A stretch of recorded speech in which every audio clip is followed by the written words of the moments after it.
भारत सबसे पुरानी सभ्यता, अलग अनोखी संस्कृति, अनेकों भाषाएं, लेकिन इतनी विविधता के बाद भी हम एक हैं, अखंड है और एक भारत की बात करते हैं। आजादी से लेकर आज तक इन 76 सालों में हमने बहुत कुछ देखा है। भारत की ताकत को आज पूरी दुनिया सलाम करती है। आइए देखते हैं इन 76 साल की आजादी का विकास का सफर कैसा रहा है। सबसे ऐतिहासिक क्षण तब आया जब देश को अपना संविधान मिला। नागरिकों को समान अधिकार मिला, नागरिकों को हक मिला कि वो अपने बारे में बात कर सकें। भारत का संविधान भारत का सर्वोच्च विधान है, जो कि संविधान सभा द्वारा 26 नवंबर 1949 को पारित हुआ तथा 26 जनवरी 1950 को प्रभावी कर दिया गया। संविधान के बाद अब वक्त था एक मजबूत लोकतंत्र की स्थापना करने का। इसी क्रम में सबसे पहले लोकसभा चुनाव के बारे में सोचा गया और 1951 से 52 में देश में सबसे पहला लोकसभा चुनाव हुआ। देश को अधिकार मिला कि वो अपना खुद का नेता चुन सकें। आज भारत दुनिया का सबसे बड़ा लोकतांत्रिक देश है। भारतीय रेलवे का गठन 1951 में हुआ। भारत आज दुनिया का सबसे बड़ा व्यस्ततम रेलवे नेटवर्कों में से एक है। भारतीय रेलवे लगभग 7,000 से अधिक रेलवे स्टेशन का संचालन करता है और भारत ने एशिया का पहला परमाणु रिएक्टर विकसित करके दुनिया को दिखाया कि वो एक महान शक्ति बन सकता है। अप्सरा परमाणु रिएक्टर 1956 में विकसित किया गया था। 2/3 आबादी को कम कीमत पर खाद्यान्न उपलब्ध कराने के लिए राष्ट्रीय खाद्य सुरक्षा अधिनियम 2013 का भी पालन होना उस समय का सबसे बड़ा टर्निंग पॉइंट था। WHO ने मार्च 2014 में भारत को एशिया में पोलियो मुक्त राष्ट्र घोषित कर दिया, जो हमें दिखाता है कि हम स्वास्थ्य के मामले में कितने सजग हैं। उसी वर्ष भारत में अपना GPS भी देखा गया। स्वदेश में विकसित होने वाले हल्के लड़ाकू विमान तेजस ने हवा में भारत की ताकत का प्रदर्शन किया। अनाज की कमी से लेकर अनाज का निर्यातक बनने तक का सफर। अंग्रेजों ने कृषि व्यवस्था को इस हाल में पहुंचा दिया था कि आजादी के समय देश के पास ना तो पर्याप्त अनाज था और ना ही अनाज उत्पादन के लिए आधारभूत सुविधाएं थी। साल 1950-51 में केवल 5 करोड़ टन खाद्यान्न का उत्पादन होता था, जो कि देश के मात्र 35 करोड़ जनसंख्या का पेट भर सकता था। लेकिन आज की जो जनसंख्या है, उसके लिए हमारे देश में जरूरत थी बहुत अधिक अन्न की। साथी 15 साल बाद 1962 में हमारे प्रधानमंत्री लाल बहादुर शास्त्री को देश की जनता से एक वक्त उपवास रखने की भी अपील करनी पड़ी थी। उन्होंने अपने आह्वान में कहा, पेट पर रस्सी बांधो, साग सब्जी ज्यादा खाओ, सप्ताह में एक दिन ऐसा वक्त निकालो जब आप उपवास करो, देश को अपना मान दो। सोचिए कैसी स्थिति रही होगी भारत की। इस स्थिति को जल्द से जल्द निपटाने के लिए भारतीय राजनेताओं ने भूमि सुधार, सिंचाई सुविधाएं और उनके विस्तार पर बहुत ज्यादा जोर दिया। कृषि में वैज्ञानिक विधियों और अनुसंधानों को बढ़ावा देने के लिए हरित क्रांति समेत कई बड़े बड़े कदम उठाए गए। समय के साथ नई नई प्रौद्योगिकी व मशीनों का इस्तेमाल किया जाने लगा, उत्पादन में सहायता मिलने लगी। नतीजा ये हुआ कि भारत ना सिर्फ अपनी जनसंख्या का पेट भर सकता था, बल्कि अन्य देशों के लिए जो अन्न है उसे भी निर्यात कर सकता था। वर्तमान में भारत खाद्य उत्पादन के मामले में दुनिया में दूसरे नंबर पर खड़ा है और अड़ा है कि हमसे आगे कोई नहीं निकल सकता। चांद पर लहराया गया तिरंगा। कहानी सुनाना चाहूंगा। भारत में आधुनिक अंतरिक्ष कार्यक्रम का जनक डॉक्टर विक्रम साराभाई को कहा जाता है। उन्होंने 15 अगस्त 1969 को भारतीय अंतरिक्ष अनुसंधान इसरो की खोज की थी। खोज मतलब स्थापना की थी और जल्दी उसे नई ऊंचाइयों पर पहुंचा दिया। देश का पहला उपग्रह आर्यभट्ट था, जिसके बारे में हम सभी जानते हैं, जिसे 19 अप्रैल 1975 को सोवियत संघ द्वारा अंतरिक्ष में छोड़ा गया था। पहले उपग्रह में सफलतापूर्वक प्रक्षेपित होने के बाद भारत ने एक के बाद एक कीर्तिमान स्थापित करने स्टार्ट किए।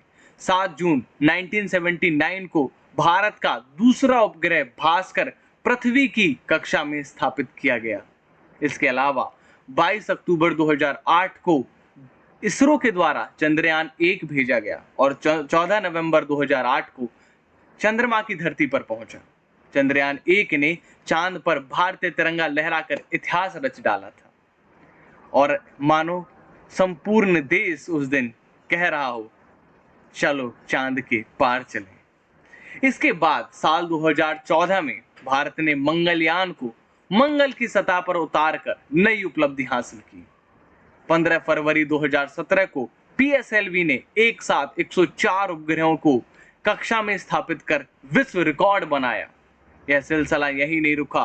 22 जुलाई 2019 को भारत ने दूसरे चंद्र मिशन चंद्रयान-2 को रवाना किया, लेकिन दुर्भाग्यवश उसमें कुछ समस्याएं आई। लेकिन अभी चंद्रयान-3 भी आप सभी जानते हैं पहुंचने ही वाला है, और अगर ईश्वर ने चाहा तो इस बार हम जरूर कामयाब होंगे।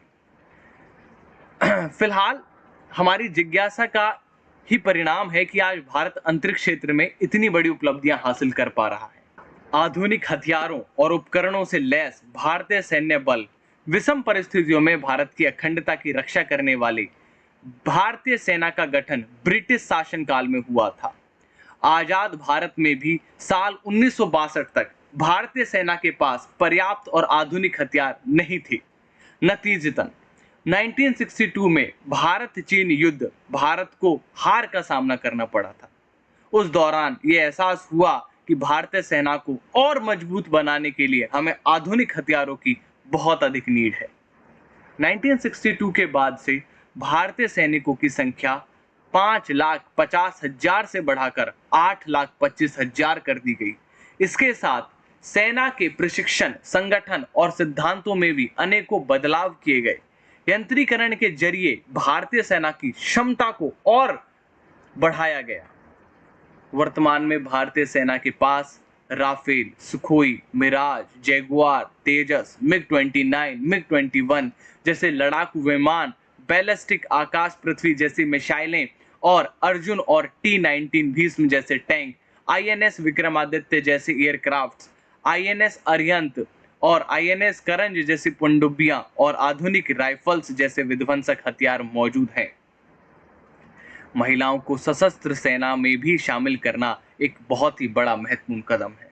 ओलंपिक की अगर मैं बात करूं तो पहली बार भारत ने वर्ष 1900 के पेरिस ओलंपिक खेलों में भाग लिया। कई सालों तक देश के झोली में 1 या 2 पदक आते थे। साल 2012 को लंदन ओलंपिक में देश को सर्वाधिक 6 पदक मिले थे, लेकिन टोक्यो 2020 भारत का सबसे सफल ओलंपिक साबित हुआ। इसमें भारत ने अपने पुराने रिकॉर्डों को तोड़ते हुए कुल 7 पदक हासिल किए, जिसमें 1 स्वर्ण, 2 रजत और 4 कांस्य पदक शामिल है। अब तक खेले गए 24 ओलंपिक में देश का कुल 35 मेडल जो है वो मिले हैं, जिनमें से 10 गोल्ड, 9 सिल्वर और 16 ब्रॉन्ज शामिल है। विश्व कप की ट्रॉफी पर भी भारत ने अपना कब्जा जमाया। वैसे तो क्रिकेट इंग्लैंड का राष्ट्रीय खेल है, लेकिन आज दुनिया भर में भारतीय क्रिकेट टीम का तो दबदबा हर कोई जानता है। भारतीय क्रिकेटर्स ने कई बार शानदार पारी खेलकर देश को गर्व करने का मौका दिया है। याद करना चाहेंगे 1983 का वो साल जब कपिल देव की कप्तानी में भारत ने पहला विश्व कप जीतकर इतिहास रच डाला था। उसके बाद 2007 में पहले T20 विश्व कप और 2011 में ICC विश्व कप ट्रॉफी पर भी कब्जा भारत का ही रहा था। तो साथियों, ये थी भारत की आज तक की ढेरों उपलब्धियां, और ना जाने कितनी ऐसी उपलब्धियां हैं जो मैं यहाँ पर आप लोगों के लिए बता भी नहीं पाया। साथियों, एक बड़ी उपलब्धि है स्टार्टअप क्षेत्र में। एक ऐसा ही स्टार्टअप टेक्स्ट बुक जो आप लोगों के लिए आगे आया और शिक्षा को अफोर्डेबल बनाने की इस मुहिम में आगे बढ़ा। हम लोग सभी मानते हैं कि आज आज़ादी के मौके पर आपको फाइनेंशियल जो हेल्प हो सकती है या फिर ज़्यादा पैसे देकर कोर्स खरीदने की जो आप लोगों की एक बड़ी जो बंधन है, उससे भी आज हम आज़ादी देना चाहते हैं। आज़ादी के इस दिवस पर टेक्स्ट बुक आपके लिए बहुत अच्छी एक तरीके से छूट लेकर आया है। आप उसका मौका जरूर उठाएं। डिस्क्रिप्शन बॉक्स में जाकर आप हमारे सभी कोर्सेज पर मिलने वाली छूट का ब्यौरा ले सकते हैं। धन्यवाद। जय हिंद। मेरा भारत महान।